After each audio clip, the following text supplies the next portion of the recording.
नमस्कार, मैं कमलेश ठाकुर हिमाचल प्रदेश जिला सोलन तहसीलर की ग्राम पंचायत श्रेयांश के बुइला गांव का रहने वाला निवासी हूं। और दोस्तों, वर्तमान समय में मैं चमत्कारी युवक मंडल बुइला का अध्यक्ष हूं।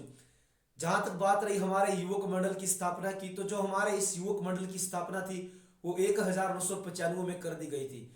इस युवक मंडल की स्थापना हमारे माता पिताओं द्वारा ही कर दी गई थी, हमारे पिताओं द्वारा ही कर दी गई थी।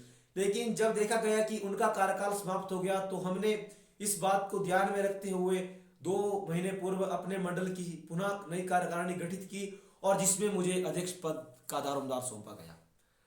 देखिए दोस्तों, बात रही हमारे कार्य की, तो कार्य को मैं जितना गिनवाऊंगा शायद वो उतना ही कम पड़ जाएगा।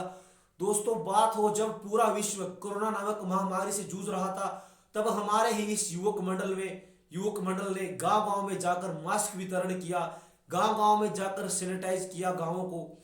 और उसके तत्पश्चात जब स्थिति कुछ सामान्य हुई, तो हमारे ही कार्यकर्ताओं ने, हमारे ही मंडल के कार्यकर्ताओं ने गांव गांव में जाकर लोगों तक यह संदेश पहुंचाया कि हमें सफाई का, स्वच्छता का ध्यान रखना चाहिए। उसके बाद भी हमारे इस युवक मंडल के सदस्य अपने कार्य से नहीं रुके।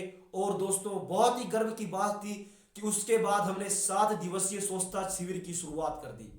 उस शिविर में हमने कुछ इस प्रकार से योजना बनाई कि हम गांव गांव में जाकर संदेश भी पहुंचाएंगे, और गांव गांव में जाकर बावड़ियों को, पानी के स्रोतों को साफ भी करेंगे, गांव में रास्तों की मुरम्मत भी करेंगे। और दोस्तों, इस कार्य की शुरुआत भी हमने 1 हफ्ते पूर्व की, और हमने कई रास्तों को बनवाया, उनकी मरम्मत की, उन्हें पक्का किया। लेकिन दुर्भाग्य की बात है कि अभी तक हमें सरकार से कोई भी सुविधा मुहैया नहीं हुई है। क्योंकि दोस्तों, जब से हमारी नई कार्यकारिणी बनी, उसके बाद सरकार से हमें कोई भी सुविधा नहीं आई है। तो मैं सरकार से भी आग्रह करता हूं कि सरकार हमारी थोड़ी सी मदद करे और हमें कुछ सुविधा मुहैया करवाए, ताकि भविष्य में हमारा युवक मंडल अपना तन मन धन राष्ट्रहित के लिए समर्पित कर सके। वो हमारे युवाओं में कुछ जोश इस प्रकार से भर जाए कि वो अपना सब कुछ देश के लिए अर्पित कर दे। और दोस्तों, मैं यहाँ से ही आश्वासन दिलाता हूँ कि देश को, हमारे राष्ट्र को, हमारी तहसील को, हमारे गांव को जब भी हमारी जरूरत होगी, तो हम सभी युवा रात दिन इस देश की रक्षा के लिए, इस देश को आगे ले जाने के लिए तत्पर रहेंगे।